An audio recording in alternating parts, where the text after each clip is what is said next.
Don't you think it's funny that the only thing that ever really stays the same is change? Think about what you invested your attention in back in the day. Think about what you invest your attention in now. And think about what you're going to invest your attention in the future. Besides minds, states, and people changing, think about the technology that comes along with it. I mean, we had things in the past, and then the attention span changes along with the technology over time. Imagine your life without a smartphone or a computer. What would you do? How would you talk to people? Would you be face to face? Or would you sit in your room alone, become a hermit to the world? In fact, if you go back 100 years ago, a Live Science article reports in 2010 that 1910 was actually when the first telephones were starting to come around. So with that, I'm going to paint a picture of the attention span and technology over time. As technology advances, the attention span seems to have a correlation to it.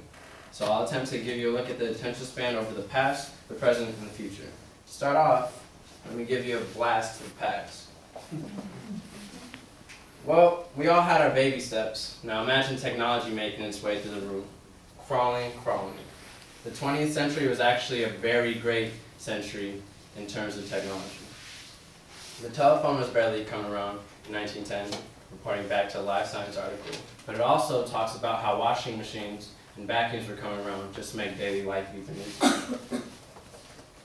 And then, if you go a little further into the future, 1927 to be exact, Donald Godfrey actually wrote a book entitled Philo T. Farnsworth, The Father of Television.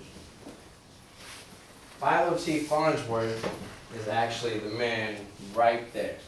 He designed the first television in 1927. But not only did he design the television, he had many radio patents and television patents over the years.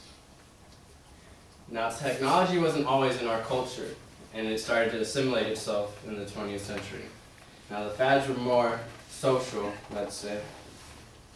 Let's take it back to the Roaring '20s.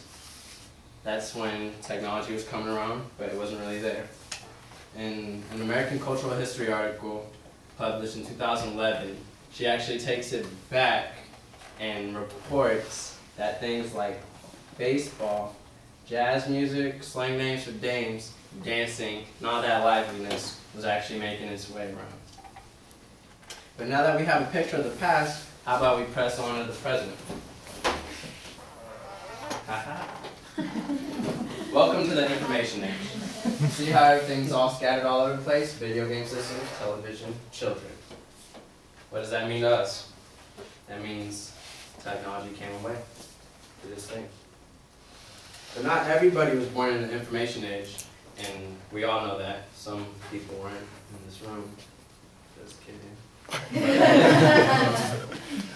If you actually take it back just to an article published by Marilyn Elias in USA Today, it's actually entitled, Short Attention Span Linked to TV, Children Show Effects by Age 7. It was actually a study that pediatricians did with over 1,300 subjects. And the subjects that scored in the highest 10% were actually the subjects that were more likely to show signs of ADHD and trouble focusing. Now, if you look at the little girl on TV, what do you think her future is going to come to? Let's kick back and go even further into the present. Imagine her growing up. Imagine her as our age. In a New York Times article called Growing Up Digital, Wired for Distraction, Vishal Singh is a 17-year-old high school senior. He's actually going into his senior year, and when asked about his summer reading assignment, he summarized the attention span in the perfect way. You can get a whole story in 6 minutes on the internet, and a book takes so long. I prefer the immediate gratification.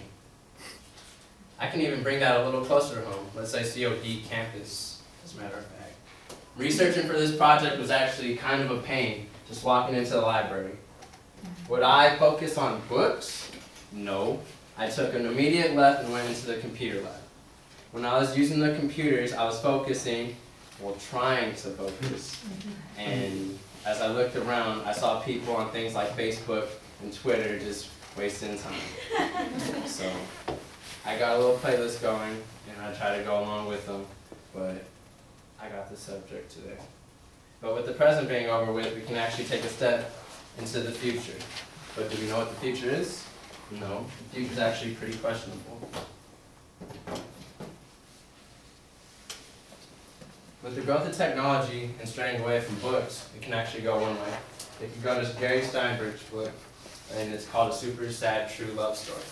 Basically, he follows the subject of Lenny Abramoff, and he's the last reader of books in a society filled with smartphone-driven, attention span deficit showing subjects, and he's the only one trying to enrich his brain. Does that sound a little something like today? Who knows? Or we could take a step in another direction, like iRobot, robotics, technology. Technology helps us in a way so vast that we could become an advanced society. What do? Do we just depend on technology for everything? It could happen. We have advancements in robotics coming along today. But to round things off, let me just summarize what we talked about today. Firstly, in the past, culture was less focused on technology and more the face-to-face social interactions that we have going right now. But as we transpond to the present and evolve a little bit, it becomes more behind a computer screen, like Skype, for example. But then we just don't know what can happen in the future, and it can actually be anything. The attention span was increasingly affected with the advancements in technology over time, if you take a look at it in the big picture.